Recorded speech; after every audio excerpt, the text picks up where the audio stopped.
Them's the one you don't fuck with, them double Muslims. Because them motherfuckers can't wait to get to Allah. This is doubling of information that I was talking about, leading to unpredictability. This unpredictability in mathematics, it's technically known as chaos, and that's one of the fastest growing fields of math, is chaos theory, which has been applied to virtually every science, from economics to the traffic patterns in and out of Los Angeles, and biology, and even to physics. The fascinating thing about chaos theory is that I was one of the pioneers without even knowing it. Back in 1957, two friends of mine named Malaclips the Younger and Ho Chi Zan were in a bowling alley in Yorba Linda, the birthplace of Richard Nixon, and they were arguing about why there's so much chaos in the world. And according to Ho Chi Zan, a chimpanzee walked in and said, "Read Bullfinch. All this chaos is due to Eris," and then disappeared in a puff of green smoke. According to Malaclips, they figured it out themselves, and Ho Chi Zan just invented the miraculous talking chimpanzee to make this religion more attractive to the gullible. So they each excommunicated each other. Malaclips became the head of the Discordian Orthodoxy, and Ho Chi Zan became the head of the lunatic fringe. And as soon as I learned about this religion, I excommunicated both of them, and we were all popes of three different factions of the Discordian society, which is true to the spirit of Malaclips's original revelation. We Discordians must stick apart. We used to print cards that said, "The bearer of this card is a genuine and authorized pope, so please treat him right. Good forever, guaranteed by the House of Apostles of Eris, on the site of the beautiful future San Andreas Canyon, San Francisco." Well, that card has been reprinted quite a bit. It's in Malaclips's magnum opiate, the Principia Discordia, How I Found Goddess and What I Did to Her After I Found Her. It's also in the novel Illuminatus by Bob Shea and me. And it's even in a serious sociological study called Drawing Down the Moon, Goddess Worship in America by Margot Adler, a sociologist who's the granddaughter of Alfred Adler, one of the three founders of modern depth psychology. She treats the Erisian Discordian revelation as a serious part of the pagan revival and prints the card. So anybody who wants to be a pope can just cut the card out of one of those books and have your own pope card. However, if you don't think you need credentials, you become a pope as soon as you hear me speak about this, because everybody who hears my voice is immediately pontificated. This started when I was in Ireland. I lived in Ireland for 6 years, and at that time, the Pope, the one in Rome, the guy who thinks he's the only Pope, he announced that bishops could give indulgences over television. And Dublin has the most argumentative and erudite atheists in the whole world, because they were all educated by Jesuits. So they started writing mocking letters to the Irish Times, asking theological questions like, if you haven't paid your TV license, you see in Ireland as well as England, you have to pay a license for your TV. If you haven't paid your TV license, when the bishop gives the indulgence, do you get the indulgence, or is it canceled because your license isn't valid?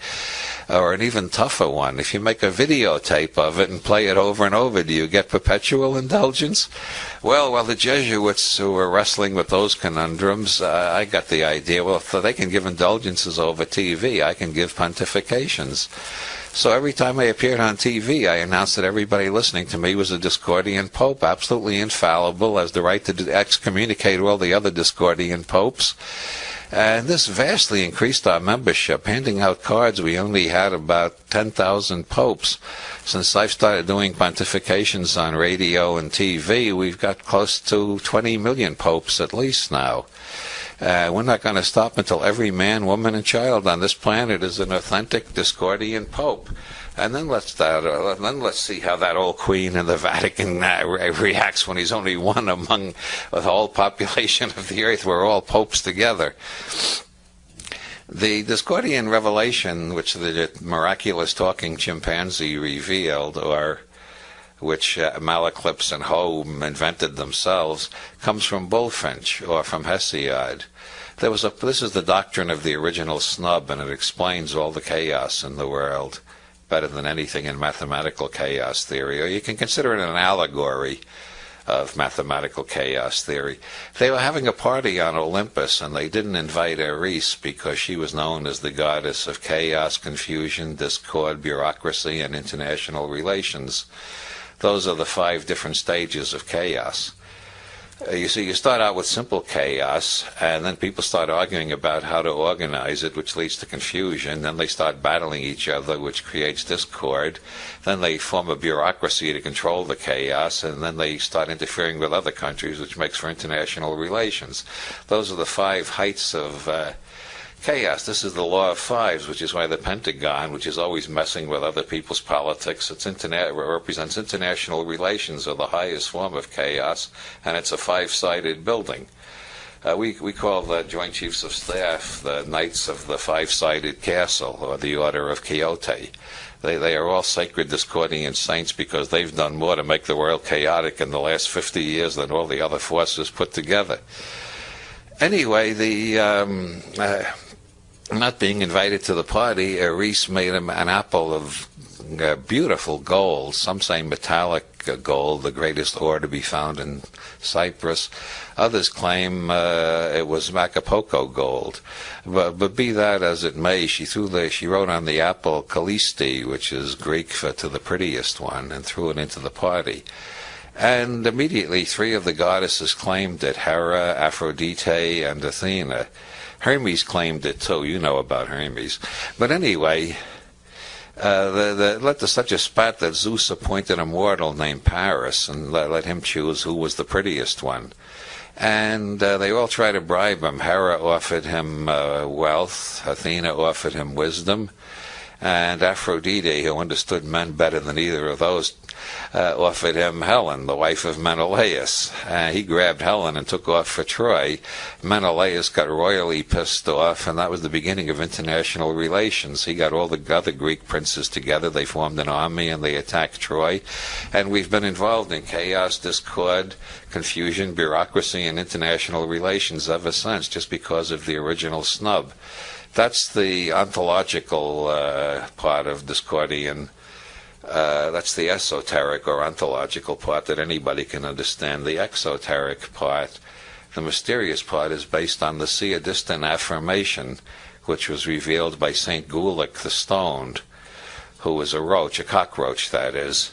And St. Gulick revealed that all ideas are true in some sense, false in some sense, meaningless in some sense, true and false in some sense, true and meaningless in some sense, false and meaningless in some sense, and true and false and meaningless in some sense. And you will achieve supreme enlightenment. If you repeat this 666 times, you will achieve absolute supreme enlightenment in some sense. Well, the Discordian religion, as I say, has spread and spread. We've got millions and millions of popes, and we're getting mentioned more and more often. The sacred Discordian number 23 pops up in more and more screenplays. You see it on the covers of rock albums. It appears in rock songs. I think we're the world's fastest growing religion, and we still remain absolutely esoteric because nobody has ever heard of us in officialdom anyway. Thank God. If they ever hear of us, they'll probably decide we're a cult. And you know what happens to cults in this country? Look at the Branch Davidians. So it's best they don't hear about us.